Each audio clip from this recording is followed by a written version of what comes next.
एक छोटे गांव में एक साधारण परिवार रहता था। एक बुजुर्ग किसान, उनकी पत्नी और उनका बेटा निखिल।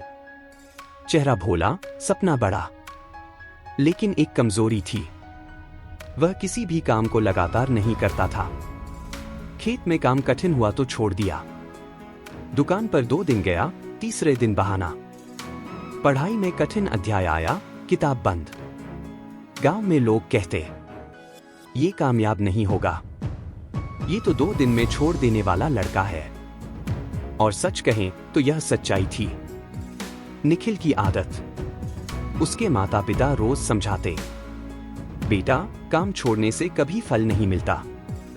लेकिन निखिल हर बार वही कह देता, अगली बार कोशिश करूंगा।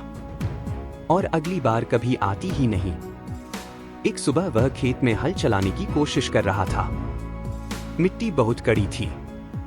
कुछ देर बाद उसने फावड़ा फेंक दिया। नहीं होगा मुझसे, ये काम मेरे बस का नहीं।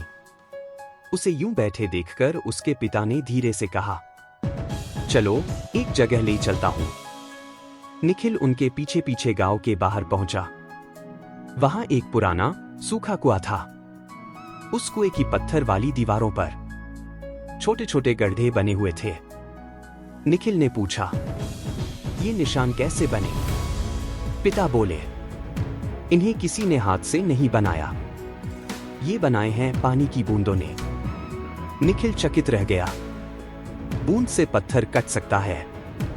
पिता ने कहा, हाँ बेटा, क्योंकि बूंद रुकी नहीं, सालों तक लगातार गिरती रही, न थकी न टूटी।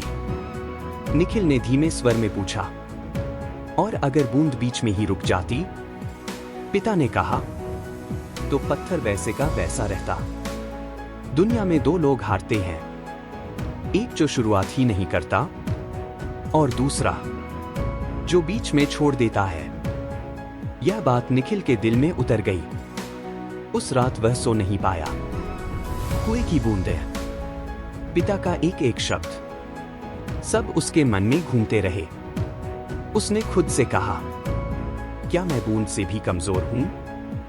क्या मैं भी हर काम बीच में छोड़ देता हूं? उसके भीतर एक चिंगारी जाग चुकी थी। अगली सुबह असली बदलाव। अगले दिन सूरज निकलने से पहले ही निखिल खेत में पहुंच गया। हवा ठंडी थी, मिट्टी सख्त, लेकिन मन मजबूत। उसने पूरे मन से खेत जोता। पहली बार बिना रुके, बिना शिकायत। गांव वाले जाते हुए हंसते, देखना 2 दिन में भाग जाएगा, ये नहीं टिक पाएगा। लेकिन निखिल अब बूंद बन चुका था, न रुकने वाला। धीरे धीरे वही लड़का बदलने लगा।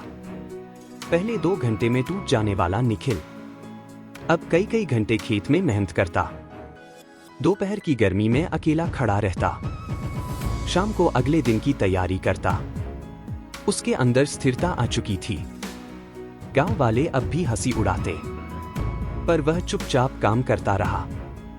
फिर आया गांव का बड़ा दिन। कुछ महीनों बाद गांव में घोषणा हुई, सबसे अच्छी खेती करने वाले को इनाम मिलेगा। सब किसान मेहनत करने लगे। किसी को भी निखिल से उम्मीद नहीं थी।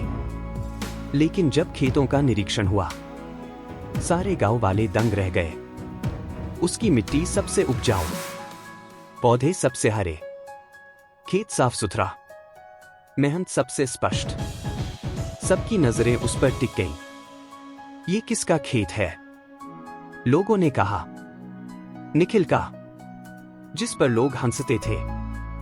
आज पूरा गांव उसे सम्मान दे रहा था। जब विजेता का नाम पुकारा गया, पहला इनाम मिला निखिल को। निखिल ने मंच पर कहा, मैं नहीं जीता, मेरी लगातार कोशिश जीती है। और अगला साल असली परीक्षा। अगला साल बहुत कठिन था। गांव में भयंकर सूखा पड़ा। तालाब सूख गए, पौधे मरने लगे, किसानों की उम्मीद टूटने लगी। लेकिन एक बात चौंकाने वाली थी, निखिल का खेत अब भी हरा था। सब दौड़कर आए। ये कैसे हुआ? पानी तो सबके पास बराबर था। निखिल ने मुस्कुराकर कहा, जब तुम दोपहर में आराम करते थे, मैं सुबह सुबह पानी दे देता था।